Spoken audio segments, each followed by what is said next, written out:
पाकिस्तान के कराची शहर में आधी रात के वक्त अपने ही घर की छत के ऊपर बैठा एक शख्स अपने हाथ की उंगलियों को एक ट्रांजिस्टर के ऊपर काफी तेजी से चला रहा था। ये काम करने के दौरान वो बार बार अपनी छत से नीचे गली में झांक कर देख रहा था,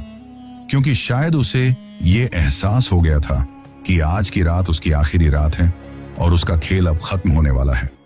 क्योंकि कराची शहर की जिस गली में उसका घर था,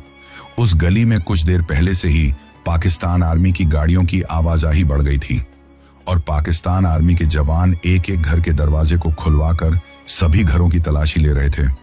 लेकिन उस शख्स के लिए सबसे अच्छी बात यह थी कि इन सब चीजों के दौरान भी उसे थोड़ा बहुत वक्त और मिलने वाला था, क्योंकि उस गली में उसका घर सबसे आखिरी में था। ऐसे में जब तक पाकिस्तान आर्मी के वो जवान उसके घर की दहलीज तक पहुंचते हैं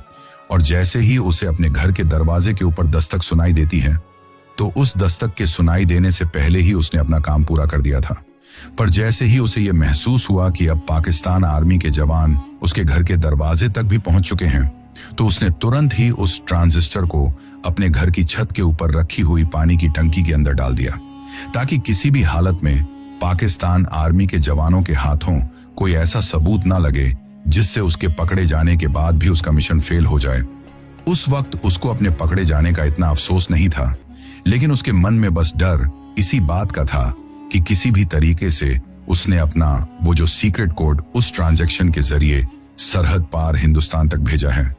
वो किसी भी हालत में पाकिस्तान आर्मी के जवानों के हाथों नहीं लगना चाहिए। हालांकि मैं जानता हूं कि अब आप लोग यही सोच रहे होंगे कि आखिर पाकिस्तान के कराची शहर में रहने वाला कोई शख्स भला हिंदुस्तान तक कोई सीक्रेट कोड क्यों भेज रहा होगा,